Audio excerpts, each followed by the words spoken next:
excited to introduce a friend and a mentor.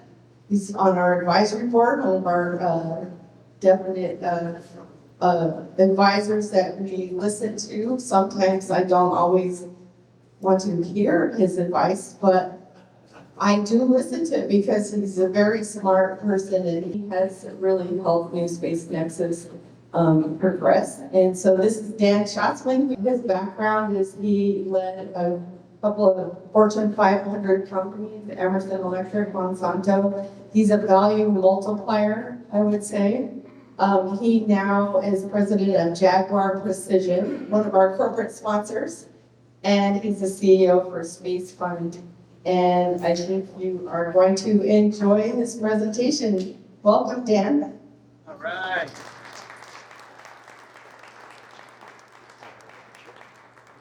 First, I'd like to say a few things about New Space Nexus.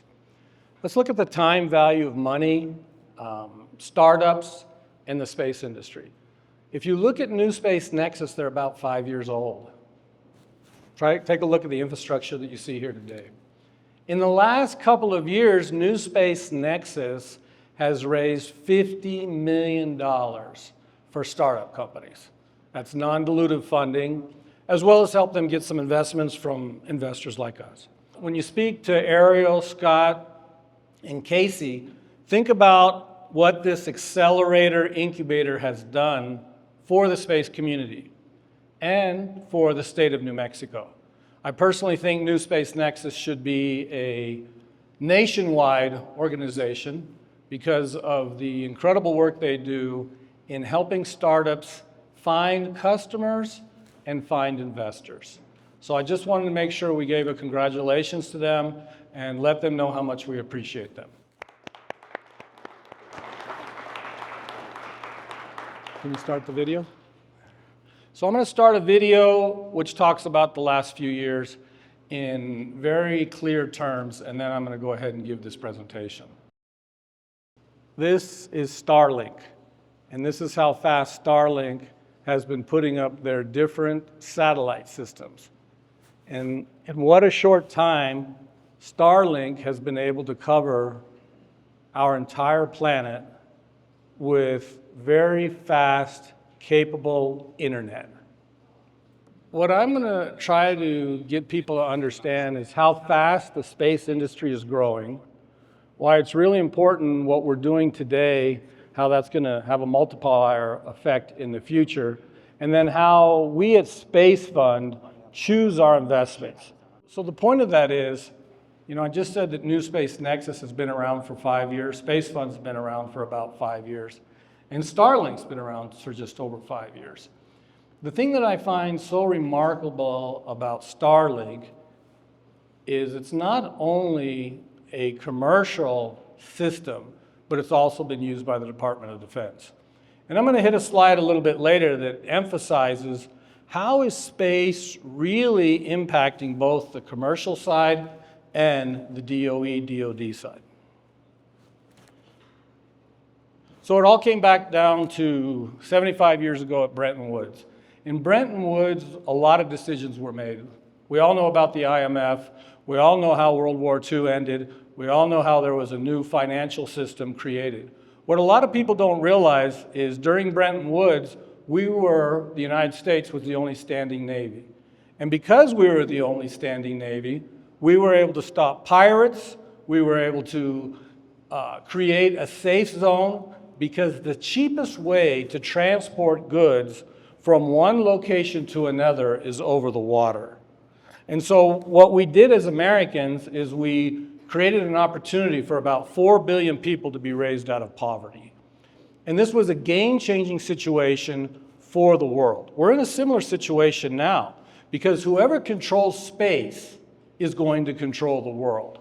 If you think about the infrastructure it takes to put in the internet and underground cables, underwater cables, a worldwide system, and that's been usurped all of a sudden by just having in 5 years a satellite system around Earth. So how did this come about? Well, the cost of space was incredible prior to about 6 to 8 years ago. The cost of getting to space went from about $1 billion per astronaut, so $350 billion were spent to send 350 astronauts into space, to what it is today, about $200 per kilogram. But that's not the only revolution that took place. I was going to put a Moore's Law graph in here.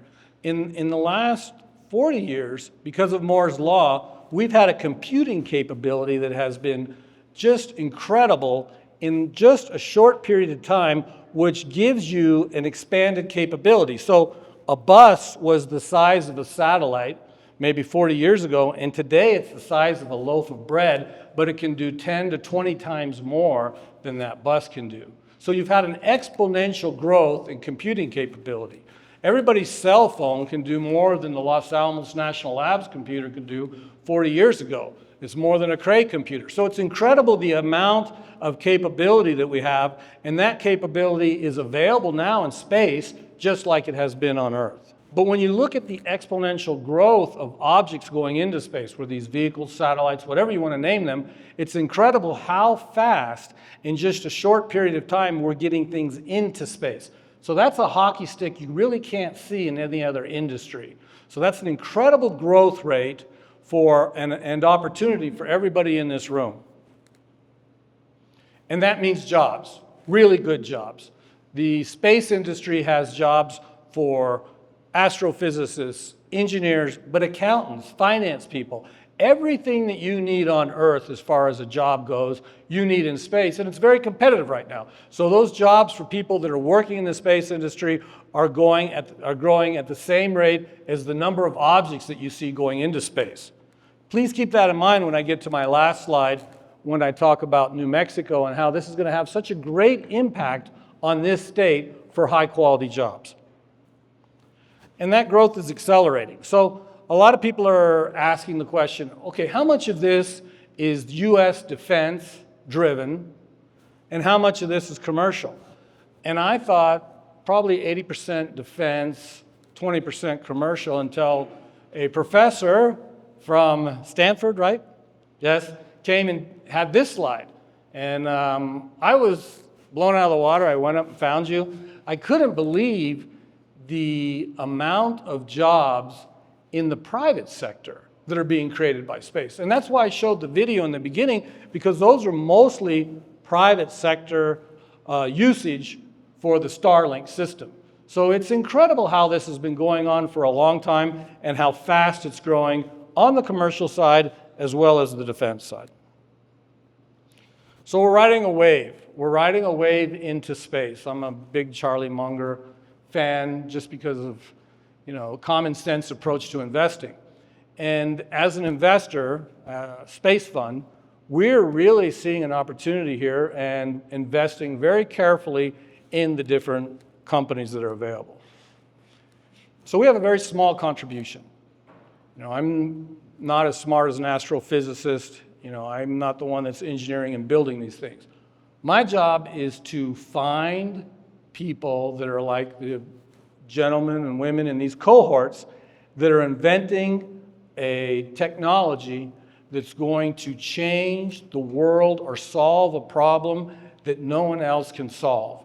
And then I have to look for a way that that's going to be scalable and it's going to be used in the space industry. And I have to find those companies that are going to be successful and scale and have a great return on investment in less than 10 years. So we live in we're two different worlds, the finance and investing side and the people that are working in the space industry. And we have the same job, mitigate risk. So our job one is to mitigate our risks. So the people in the space industry, you're sending things into space, and once it goes into space, it really can't be fixed.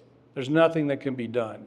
You're making sure that everything is correctly done before it goes up into space. Now, I'm looking at these companies that are sending things into space, and I'm trying to choose them carefully because I know my money is locked up for 7 to 10 years unless there's an exit. So I have to mitigate risk on how we choose these companies. it ain't what you don't know that gets you into trouble. It's what you know for certain that just ain't so. I could be wrong. I'm betting the farm on the space industry. Wow, what if it doesn't go up like that? So, you try to predict microeconomic situations. I think we're much more focused on individual companies and solutions than macroeconomics, but I will talk a little bit about macroeconomics. Just a couple years ago, interest rates were very low, valuations were very high. Everybody had these expectations that they were going to have these huge buyouts or investments with huge valuations. It didn't quite work out as well as most people thought, and the reason for that is once interest rates go up, then valuations drop down. And it's very simple. The cost of capital makes a difference. So you have the cost of capital and you have time. And those things really affect valuations. And now I'm talking to the cohorts more than anybody else. Guys, be careful what you say when you make your valuation, because what you do is you run off the investors. So we can mitigate risk by having a realistic perspective. A lot of things have changed. We still have the issues in the Middle East. Look what just happened in Syria. AI has been incredible for a lot of VCs, maybe for the space industry as a whole. I think it would be great if we could, take the information that we're getting from the satellites when we're looking into space, and instead of using only 2 to 5% of that information through AI, use 95% of that information. So AI could help us a lot. Donald Trump is in place. Jared Isaacman has been nominated to head NASA. So we've seen, since I gave this presentation the last time,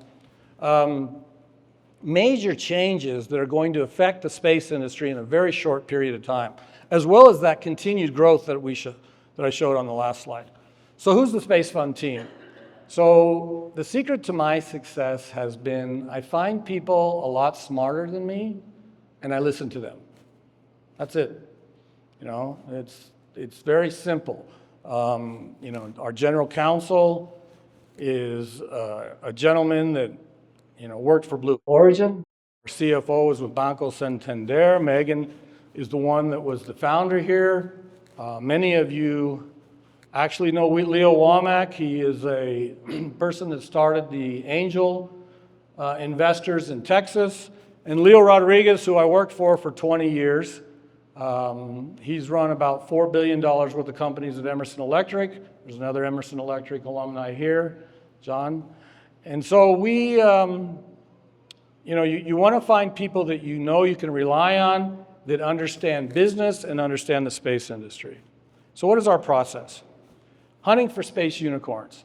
That's really our job. We're trying to find companies that go from 0 to 1. But what do we mean by that 0 to 1? We're really asking you to grow 100x in 10 years. And that's very difficult. Are you going to have a very high cost of capital? Do you need a lot of capital to start? Are you a software company that can scale very easily with great margins? All of those things matter, the team, etc. And how do we find these companies? We have deep relationships within the space industry. We have deep relationships, for example, here at New Space Nexus. We have a lot of conversations with people at Air Force Research Labs, which is the research labs for the Space Force. We talk to people at the Space Force. We're constantly meeting with people with NASA, et cetera, et cetera. So we're hunting for these companies that we believe are going to have an impact and create a solution for the space industry, and at the same time can scale during the next 10 years.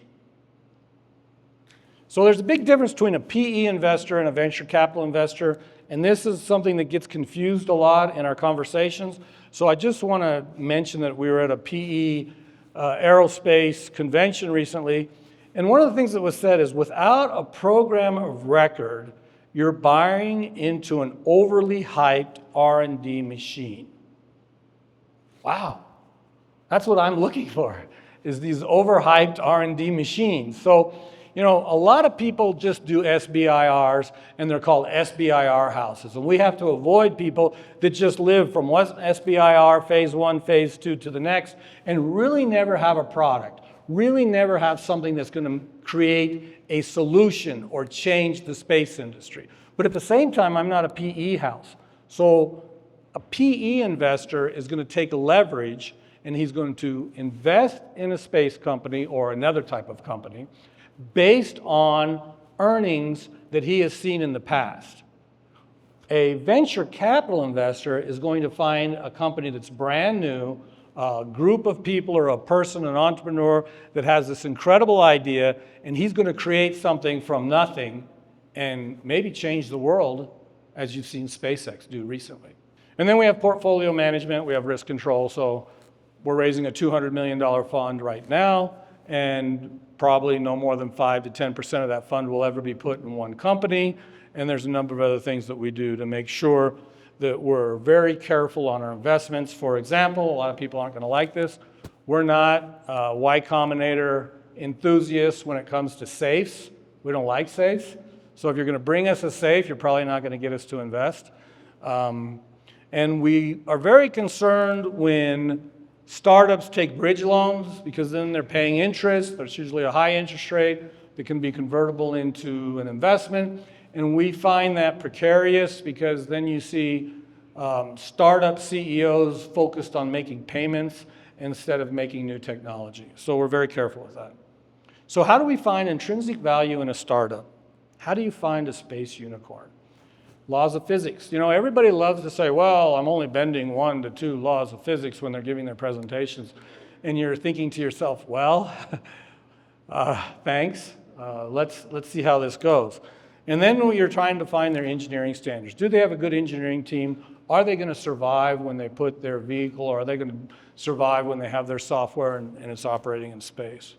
And then business fundamentals. And so this is the hardest part for a lot of your startup folks, because there are these astrophysicists, PhDs, or engineering groups that really have done everything with very specific formulas. And you have these guys coming in and they're looking at the people, they're looking at, you know, their capabilities, they're looking at, is this a product that can scale? And those are really not tangible things with great formulas to look at. So it becomes a little bit difficult bringing your investor group to your startup inventors. So what am I looking for? I'm looking for a mission-oriented, coachable, credible, committed team who are courageous enough to do this. Serial entrepreneurs, look at how Elon's done so many different companies. And then I have 6 meetings with you. People always ask me, well, when does due diligence start? Will it start right after the 6 meetings and you finally make a decision? Actually, it starts the minute I meet you. Those 6 meetings are part of the due diligence process. We're trying to get to know you as much as we can early on to see if you're a fit for us, if you're solving a problem in the space industry. We talk to your customers. We talk to other investors. We try to meet as many of your team. I personally go to everybody's location and really get to know what you're doing and how you're doing it. And then you have to solve a major problem. Is it a disruptive technology? Are you really changing the space industry? Are you changing the world? And will you dominate your niche? I'll give you a red flag. If you say, well, we're going to do everything. We're going to launch. We're going to have the satellites. We're going to do everything Elon Musk is doing because this guy's the next Elon Musk. Oh, red flag. You need to do one thing at a time. You need to dominate a niche, be the best at a niche, and then we will consider you credible and want to go to the next level. And then the value entry point. We take into consideration the non-dilutive funding. So that tells us, what does the Space Force think of you, Air Force Research Labs, DARPA, et cetera. That's a very important multiplier for us on our own formulas. We look at your sales, the POs that you've received. If you've received a number of POs, that really helps us on our multiplier. People like to tell me, well, over the lifetime of the company, we've had $5 million in sales. Please don't do that. I'm looking at an annual sales, and I'm looking at annual sales growth. And so when you give me a lifetime sales, we consider that a red flag. And when we tell you that and you get upset about it, then we wonder if you're coachable.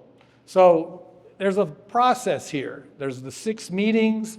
Are you understanding the formula? Do you really want to work with SpaceFund? Do you see this as a potential partnership? Because we're going to be together for the next 10 years. And so you put it all together with the value proposition, and that's how we decide to make an investment. And then there's special situations. We invested in SpaceX, I think at around $75 billion was the valuation. SpaceX is now valued at $350 billion. So we feel like that's been a decent investment in a very short period of time, less than 5 years. And I've spoken about Starlink quite a bit. I will say this. I think that this is the most important moment for startups to take the chance and go after the funding. And it's because of something Ron Barron said. Ron Barron, to his investors at Barron Capital, mentioned that he sees Starlink going public in 2027. Well, a rising tide lifts all boats. I don't know if you've noticed, but in the last 6 months, space companies, individual public space companies, have gone up in valuations on average about 100%. And so you're going to see this kind of wave in valuations changing, in people understanding what space is doing. And when Starlink goes public, which has over 4 million users already, and will have probably 3 times that much by the time they go public, and has that constant cash flow, which makes them a very easy investment to calculate a long-term strategic competitive advantage and long-term profitable growth, then you're going to understand that people are going to see that in other space companies. So here's our portfolio today. We've invested in about 21, 22 companies, and we're doing all kinds of things all over low Earth orbit, geo, etc. We've probably looked at 1,000 companies for every 25 companies that we will invest in. So we'll probably be going through 1,000 companies in 2025 in the first 6 months of 2026 to choose our investments. So from 1,000 we go to 25. Our track record has been fairly good so far. We have about $25 million in assets under management today. TVPI, total value to paid in capital, on Fund 1 it's 3.42, that's 342%. And on Fund 2 it's about 1.07. And Fund 3 at a glance real quick, we're raising $200 million. Investor LPs need to come in with 1 to 3 million minimums, but we're looking to fill this entire fund with no more than 10 LPs, hopefully. Now, bonus slides. So I'm here because I bought a company here 10 years ago because my mother asked me to come back to New Mexico.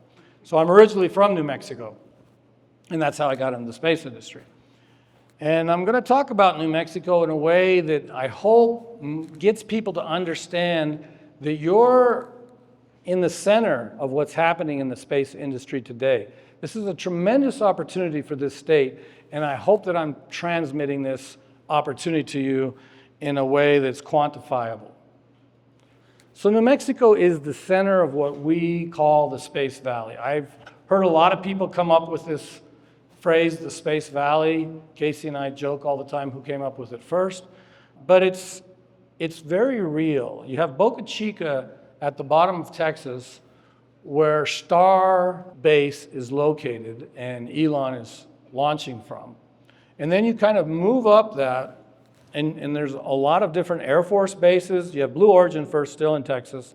And then you move up into New Mexico, and the amount of work that's happening in New Mexico today is incredible. So I was sitting in an advisory board meeting for New Space Nexus, and one of the top people, I think retired or not retired, from Air Force Research Labs, said, Dan, everybody in Washington, D.C. on Capitol Hill knows that New Mexico is the most important place for discoveries in deep space in the entire country. However, nobody in New Mexico knows that. And I found that incredible because if you look at space from my perspective, launch, if you go back to that slide where I said, look how the price of launch has dropped. 5 orders of magnitude is the drop in the price of launch. And that's why we're able to do so much space, because it's cost effective now. But I don't want to invest in launch because those gross margins for launch companies are dropping so quickly. I want to invest in people that are doing things in deep space. I want to invest in areas where you're going to have a huge multiple on your investment. And so I think that being in New Mexico means I'm in the right place at the right time, which again is pure luck. I just rely on all these other smart people to figure that stuff out. I just try to be lucky. And then as you move up, you have all these different colleges here. And so I'm just going to make this pitch for New Mexico real quick. You've had labs in this state for 75 to 80 years that have been influencing the college campuses for 75 to 80 years, who want really high quality engineering and physics done, which means very quantitative students and workforce has been developed for 75 to 80 years. So, when Stanford University helped develop the internet, and they had these qualified people just making all these changes in California. And California has been the engine of growth for the United States for that 75 years, or at least 40 years. It changed everything. Well, we have a lot of those opportunities here in our little state, which is in the middle of this space valley, very similar to Silicon Valley, and we have the right ingredients taking place today. So I just emphasize this to you as you look at it, and I consider this valley going all the way into Colorado. And by the way, we're all part of the United States. Our adversaries in the space industry are not Colorado, Florida, it's not Texas, it's countries that are trying to do things that we don't want them to do or have a different view on what freedom is that we're competing against. We're not competing against our fellow Americans. And so we should all be looking for ways to work together. So I'm going to finish this with some quantitative information. If you put all of this together, there's probably $40 billion spent on defense just in our little space valley. And that's real money, and that's going to continue to be spent next year and the year after, and it's probably going to grow exponentially with the space industry being involved. So that's it. If there's any questions or if there's anything that anybody wants to talk to me about, I'm going to stay here probably for most of the rest of the day. Thank you.